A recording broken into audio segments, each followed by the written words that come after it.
যে কোনো যুদ্ধের ক্ষেত্রেই আসল ঘটনা কি ঘটছে তার পাশাপাশি কে কিভাবে গল্পটা বলছে সেটাও কিন্তু খুব জরুরি। তো আজকে আমরা এরকমই একটা দৃষ্টিভঙ্গি বোঝার চেষ্টা করব। একটা ইরানপন্থী প্রতিরোধ সূত্র রাজাগ্রাফিয়ান আনস্ক্রিপ্টেড তাদের বয়ানে ঠিক কি বলছে, কিভাবে তারা প্রতিরোধের একটা আখ্যান তৈরি করছে, চলুন সেটার গভীরে যাওয়া যাক। আর এই আখ্যানের শুরুতেই একেবারে সুরটা বেঁধে দেওয়া হচ্ছে এই কথাগুলো দিয়ে।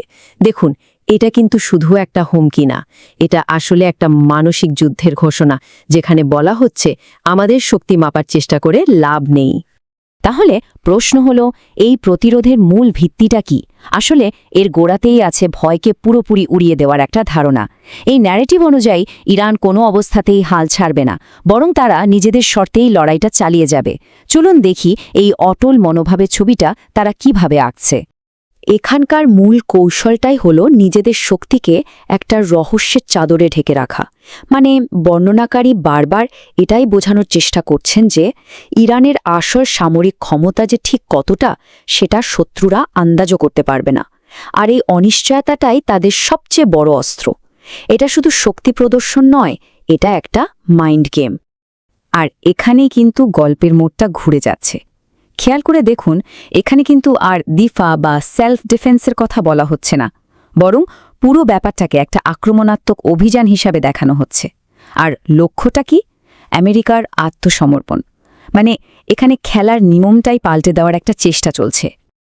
তো মুখে তো অনেক বড় বড় কথা বলা হলো, কিন্তু বাস্তবে কি হচ্ছে?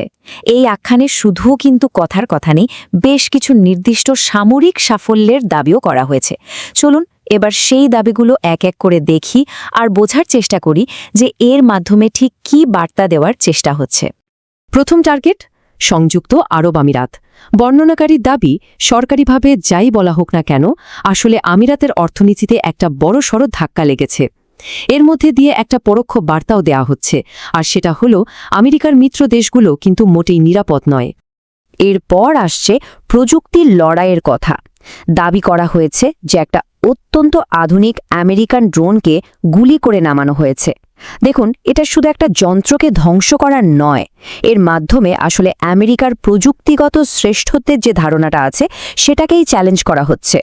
বার্তাটা খুব পরিষ্কার, ওদের সবচেয়ে উন্নত প্রযুক্তিও কিন্তু হামলার আওতার বাইরে নয়। আর এই একখানে ইসরায়েলের প্রসঙ্গ তো আসবেই। সূত্রটা দাবি করছে যে ইরান আর হেজবুল্লাহ একসাথে ইসরায়েলে এমন হামলা চালিয়েছে যা তাদের প্রতিরক্ষা ব্যবস্থাও আটকাতে পারেনি। এখন এই দাবি সত্যি কিনা সেটা ভিন্ন প্রশ্ন, কিন্তু এর মূল উদ্দেশ্য হল ইসরায়েলের যে দুর্ভেদ্য একটা ইমেজ আছে সেটাকে ভেঙে দেয়া।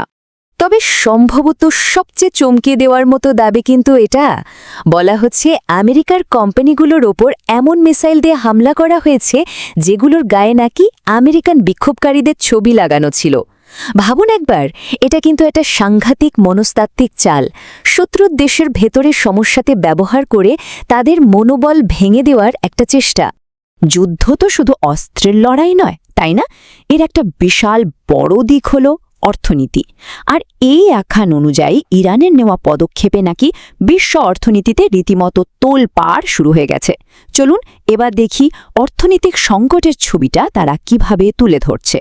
অর্থনৈতিক যুদ্ধের প্রথম চাল হিসেবে বলা হচ্ছে হরমুজ প্রণালী বন্ধ করে দেওয়ার কথা। আর আমরা জানি এটা বিশ্বের তেল পরিবহনের জন্য কতটা গুরুত্বপূর্ণ একটা পথ। তো এই ন্যারেটিভ অনুযায়ী এই পথটা এখন বন্ধ, যার ফলে গোটা বিশ্বজুড়ে সাপ্লাই চেইন ভেঙে পড়ার উপক্রম হয়েছে। আর হ্যাঁ, দোষটা কার সেটাও তো ঠিক করতে হবে। এখানে দেখুন কি দারুণভাবে বলা হচ্ছে যে চীন নাকি বলেছে এই প্রণালী বন্ধ হওয়ার জন্য দায়ী আসলে আমেরিকা আর ইসরায়েল। যখন চীনের মতো একটা বড় শক্তিকে উদ্ধৃত করে শত্রুদের দায়ী করা হয়, তখন সেই দাবির ওজন কিন্তু অনেকটাই বেড়ে যায়। আর এই অবরোধের প্রভাব নাকি পড়ছে সারা বিশ্বে। ইউরোপ থেকে শুরু করে অস্ট্রেলিয়া পর্যন্ত সবাই এর আঁচ পাচ্ছে। বর্ণনাকারী এখানে ইউরোপিয়ান ইউনিয়নের সতর্কতা, আমিরাতের সংকট, এমনকি অস্ট্রেলিয়ার সরকারি কর্মচারীদের বাড়ি থেকে কাজ করার নির্দেশ, সবকিছুকে এক সুতোয় গেঁথে দেখাচ্ছেন যে এই সংকটের শিকার আসলে গোটা বিশ্ব। আচ্ছা, প্রত্যেক ক্রিয়ার তো একটা প্রতিক্রিয়া থাকে। তো বলা হচ্ছে হরমুজ প্রণালী বন্ধ হয়ে যাওয়ায় ইরাকের মতো দেশগুলো নাকি এখন বিকল্প পথ হিসেবে স্থলপথে তেল বিক্রি করতে শুরু করেছে। এটাকে এমনভাবে দেখানো হচ্ছে যেন এই অঞ্চলের দেশগুলো আমেরিকার চাপ ছাড়াও নিজেদের রাস্তা নিজেরাই খুঁজে নিতে পারে। এই যে সংঘাতটা চলছে, এটা কিন্তু শুধু ইরান আর তার শত্রুদের মধ্যেই সীমাবদ্ধ নেই। এর ফলে নাকি পুরো বিশ্বের রাজনৈতিক সমীকরণই ওলটপালট হয়ে যাচ্ছে। এই অংশে আমরা দেখব এই আখ্যানে কিভাবে দাবি করা হচ্ছে যে বিভিন্ন দেশ তাদের অবস্থান বদলাচ্ছে আর আমেরিকা ধীরে ধীরে একা হয়ে পড়ছে। ৬৬%। এটা কিন্তু শুধু একটা সংখ্যা নয়। এই আখ্যানের এটা একটা খুবই গুরুত্বপূর্ণ দাবি। কিন্তু কিসের ৬৬%? চলুন পরের স্লাইডেই এর পেছনের গল্পটা জানা যাক। এখানে একটা অদ্ভুত পরিহাসের কথা বলা হচ্ছে। সূত্রটির দাবি ৬৬% প্রবাসী ইরানি যারা একসময় দেশে সরকার পরিবর্তনের পক্ষে ছিলেন, তারা এখন ইরানের ওপর যে কোনো সামরিক হামলার ঘোর বিরোধী। কিন্তু কেন? কারণ হিসেবে বলা হচ্ছে আমেরিকার বোমা বর্ষণের কারণে বিদেশে থাকা ওইসব ইরানিদের পরিবার বিপদে পড়েছে, যা তাদের মধ্যকার জাতীয়তাবাদকে আবার জাগিয়ে তুলেছে। অর্থাৎ শত্রুর আক্রমণই এখন ঐক্যের কারণ হয়ে দাঁড়িয়েছে। শুধু তাই নয়, অন্যান্য দেশগুলো নিয়েও বড় বড় দাবি করা হচ্ছে। যেমন রাশিয়া নাকি স্থিতিশীলতা ফেরাতে এগিয়ে আসতে তৈরি।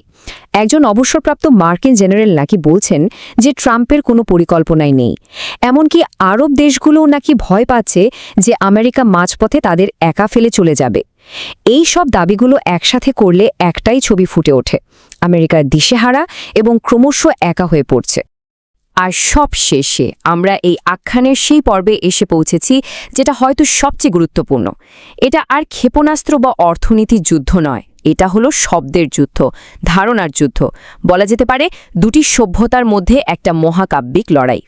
এই কথার লড়াইয়ের শুরুটা হচ্ছে আমেরিকার একটা হুমকি দিয়ে, আমরা ইরানকে প্রস্তর যুগে পাঠিয়ে দেব। এটা নিঃসন্দেহে একটা খুবই শক্তিশালী আর উস্কানিমূলক কথা, যা কিনা একটা মোক্ষম জবাবের মঞ্চ তৈরি করে দেয়। আর এর জবাবে যা বলা হচ্ছে সেটা এই আখ্যানের ক্লাইম্যাক্স। একদিকে মাত্র ২৫০ বছরের একটা নতুন সভ্যতা হুমকি দিচ্ছে ৬০০০ বছরের এক প্রাচীন সভ্যতাকে প্রস্তর যুগে পাঠিয়ে দেওয়ার। আর তার জবাবে সে প্রাচীন সভ্যতা শুধু একটাই কথা বলছে: হলিউডের সিনেমা তোমাদের মাথায় চেপে বসেছে। এটা কিন্তু শুধু একটা কথার জবাব নয়, এটা আসলে অভিজ্ঞতা, ইতিহাস আর আত্মবিশ্বাসের একটা বিরাট ঘোষণা। তাহলে শেষ পর্যন্ত প্রশ্নটা কিন্তু এটাই থেকে যায়, যখন কথাগুলোই মিসাইলের মতো শক্তিশালী হয়ে ওঠে, তখন সেই যুদ্ধের শেষ হাসিটা কে হাসে? যার প্রযুক্তি সেরা সে, নাকি যার গল্পটা সবচেয়ে জোরালো সে? এই আখ্যান আমাদের এটাই ভাবতে বাধ্য করে যে আজকের দিনের যুদ্ধক্ষেত্রে সবচেয়ে শক্তিশালী অস্ত্রটা হয়তো লোহা দিয়ে নয়, শব্দ দিয়েই তৈরি হয়।